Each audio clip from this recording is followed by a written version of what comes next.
Hi, this video is to help you get set up with notifications in DC Connect. So first off, what are notifications? Basically, you can set up to receive a notification message either through email or for your cell phone in a text message format, depending on how you set up your notifications. So let's take a closer look at exactly what you can be notified about. First step is to log into DC Connect, and then you go up to the top right and hover over top of your name. Click on it to go to notifications and then click on notifications. This is the notifications screen, and the first thing you're going to do is decide whether or not you want notifications through email or to your cell phone. If you want, you can choose both, but most students don't choose both. They choose to have either email or text message notifications, one or the other. But it does work. If you want to set up notifications and be informed through both email and text, you can get both if you like. If you do use notifications to your cell phone, it will send you a text message for every update, and if you don't have unlimited text messages, that might be an issue for you. So you want to make sure that you check what your cell phone system gives you for text messaging before you choose to set up a mobile number. So let's look at how to set up the email notifications. You would click first on Enable Email Notifications, and a dialog box pops up. You can choose to use the system email, and mine will be of course different than yours, or you can put in any custom email that you want. It doesn't have to be a Durham College email, it can be anything you like at all. So I'm going to go ahead and type in my Durham College email, and once I've typed in my email address, I can click on Save, and now I've set up my email notifications. You can go back at any time and change this. So if you decide later, I don't like getting them to my email, it gets on my nerves, or there's too many, or whatever you like, you can go back in, delete the email setting, or change your email settings and use a different email address if that's what you prefer.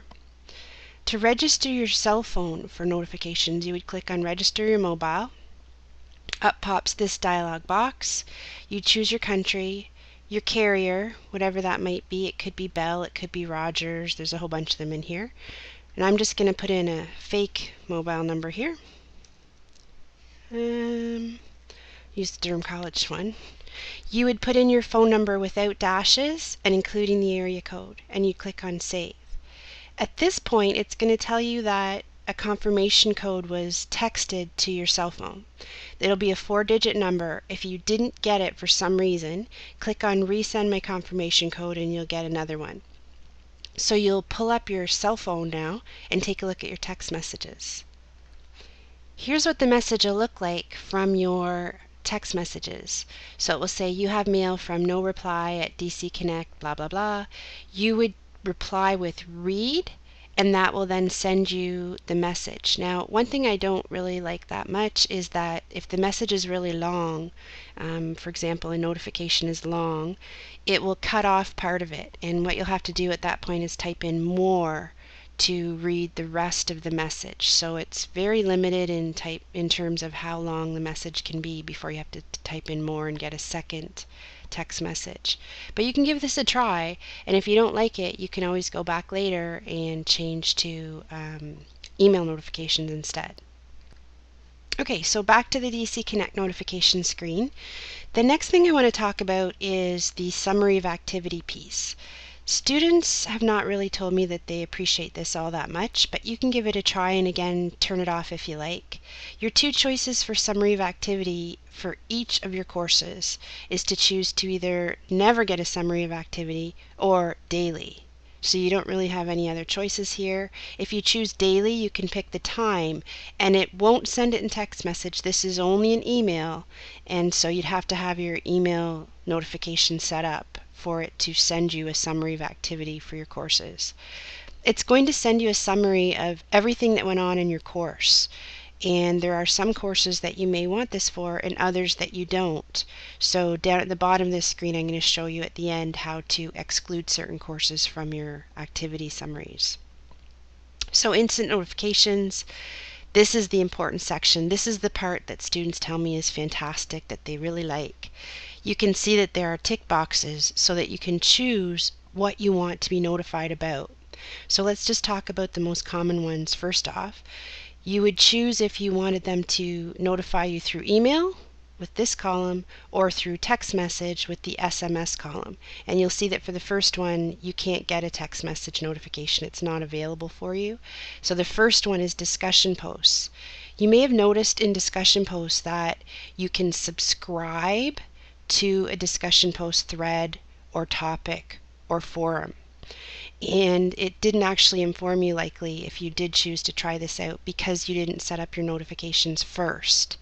So once you've set up your notification information at the top, then if you choose to get an email for discussion posts, you have to subscribe to the discussion post itself, and then it will notify you in instant notifications. You can also choose to get Dropbox folder due date reminders if it's 2 days away, which is always a good idea. ePortfolio is not used very often. One thing students really like are these two: the grade items have been released or the grade item has been updated.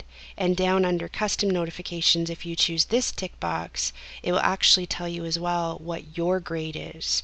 So these two would say quiz 2 has been released or quiz 2 has been updated, and it would say your mark on quiz 2 is 16 out of 20 or whatever it is. The next two items are about news items. A lot of teachers use news items in DC Connect. So if there's a new news item, it will email or text you that there's a new news item and what it is and the information in it, or if there's an update to a news item as well. And the last one, also useful, is a reminder notice to yourself that a quiz end date is 2 days away. So these are the ones I would recommend that you set up. Don't forget, you can go back in here at any time to change what you get for notifications once you see what they're like and whether they're useful to you or not. Finally, the last step, you can exclude some of your courses from your notifications. So if there's a course that has notifications coming through every 10 minutes and you don't want them that often, you can actually click on Manage My Course Exclusions and choose to turn off notifications for those specific courses. From this dialog box, you would choose which course that you want to either restart your notifications for, or you can search for a course name. This is pretty self-explanatory, and you can just set up which courses you want to get notifications from and which you don't. That's it. Click on Save, try it out, and you can always go back and change it.